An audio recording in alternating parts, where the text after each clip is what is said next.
Sagan.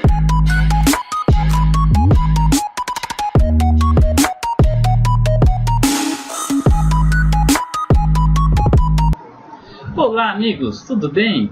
Eu sou o professor Herbert e estou aqui para a nossa segunda aula sobre a origem da filosofia. Essa é a segunda parte dessa segunda aula. Hoje nós vamos falar sobre o período pré-socrático e sobre aqueles filósofos que na Grécia Antiga e na região da Ásia Menor começou a estudar a filosofia e a entender a realidade da filosofia. Ok? Então os gregos foram os primeiros a estudar a filosofia. Os argumentos iniciais se baseavam na existência aparente e no que realmente existia. Ou seja, os primeiros filósofos gregos, eles estudavam o mundo e tudo que nos rodeavam. Eles observavam, eles anotavam detalhes da natureza, exploravam os rios, os mares, estudavam as chuvas, o sol, o movimento dos astros e tudo que era imperceptível aos olhos humanos. Vocês conseguem perceber o tanto que é complexo esse estudo feito por esses filósofos antigamente, né, entre os séculos 7 e 6 a.C., pois é, eles tiveram muito trabalho. Naquela época não tinha biblioteca, não tinha internet, não é verdade? Vamos entender um pouquinho sobre o estudo do cosmos. Né? Os filósofos centraram sua atenção na natureza e elaboraram diversas concepções cosmológicas, procurando explicar racionalmente o universo.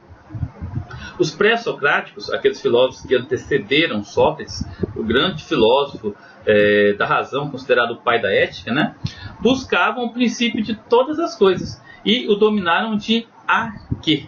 Seu objetivo era descobrir qual o elemento que constituía todas as coisas. Eu vou passar para vocês um pouquinho de cada um desses grandes filósofos desse período pré-socrático. Esse camarada que vocês estão vendo aí na imagem é Tales de Mileto. Tales de Mileto, que viveu no século 7 e 6 a.C., pertencente à escola jônica, deduziu que toda a matéria é derivada da água. Segundo ele, tudo consiste em água. O nosso corpo, né, 70% de água, as plantas, os vegetais, enfim, né? A água como existência primordial de tudo e como princípio fundamental primário. Foi um grande filósofo, ok? Interessante essa frase, eu encontrei na internet e é atribuída a ele.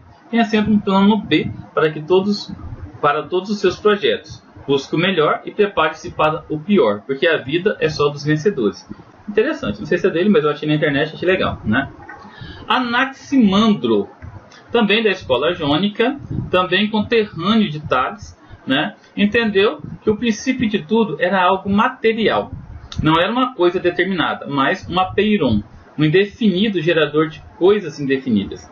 Esse algo indefinido não era a água, terra, fogo, rocha ou a lama, mas tinha em si certa possibilidade de gerar todas as demais coisas. Esse camarada aqui também foi o primeiro a desenhar um mapa, né, fazer a primeira representação cartográfica daquela região.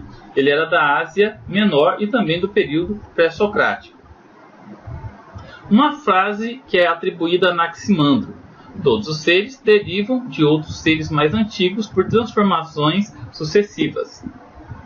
Empédocles: todas as coisas derivam de 4 elementos principais. Empédocles foi do século 5 a.C., tá? Os 4 elementos são a água, o fogo, a terra e o ar. Essa teoria de Empédocles é muito aceita, né? E ficou sendo aceita por vários outros pensadores até Lavoisier no século XVIII. Demócrito é talvez o maior expoente da teoria atômica, que depois foi reformulada no século XVIII e XIX, não é verdade? Mas ele foi o primeiro a criar a teoria sobre o átomo. Né? O átomo, ou seja, a menor das partículas, aquele que é indivisível. Pitágoras, o pai da geometria, o pai da música. Ele é filósofo, matemático, físico, fundador da escola pitagórica, discordava da ideia do acaso ao afirmar que a melhor maneira que o homem dispõe para aperfeiçoar-se é aproximar do ser supremo. Ele acreditava em um ser todo-poderoso que havia arquitetado todo o universo, né? Afirmava que o universo é uma harmonia de contrários, outra grande contribuição, né? O domínio da geometria. Inclusive, eu coloquei aqui uma pequena reflexão para mostrar o teorema de Pitágoras, né?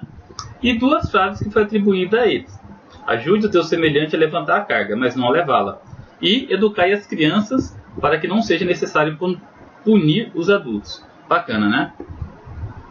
Heráclito de Éfeso, o pai da medicina, também da escola jônica do século VI a.C., né? Segundo Heráclito, o princípio de tudo era o fogo. O fogo era o fluir da realidade. Tudo está sempre fluindo, na verdade, tudo está sempre sendo.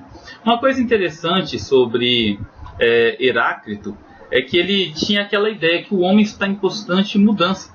Ele falava o seguinte: o homem que volta ao mesmo rio, nem o rio é o mesmo, nem o homem é o mesmo, porque o homem está sempre acumulando conhecimento, está sempre modificando, e o rio está o tempo todo se modificando também, né? Ok? Parmênides, o Grande, é considerado talvez um dos maiores filósofos desse período. Fundou a escola eleata. Ao contrário de Heráclito, acreditava que todas as coisas têm um ser e esse ser apenas é. Tá? E Heráclito, Parmênides, desculpa, eu falei Heráclito, né? Parmênides, né? Ele era bastante tranquilo, ele não gostava de muitas mudanças, né? O conceito do cosmo para Parmênides também estava ligado às ideias da razão e do conhecimento. Ok. Platão sofreu muita influência também de Parmênides, né? A sua segunda grande influência depois de Sócrates, né? A imobilidade radical do ser em oposição ao tudo flui de Heráclito. Princípio da identidade: o ser é e não pode não ser. Ser é único e imutável e imóvel. Todo movimento e mudança é ilusão dos sentidos. A verdade é inteligível e não sensível. Segundo a visão de Parmênides, né, as pessoas não mudam, elas simplesmente são. Pessoal, eu vou parar por aqui. Na próxima aula a gente vai falar um pouquinho sobre os sofistas, sobre o período socrático e sobre o período platônico, ok? Valeu, meus amigos. Fiquem até a próxima. Espero que tenham gostado da minha aula. Valeu, abraços!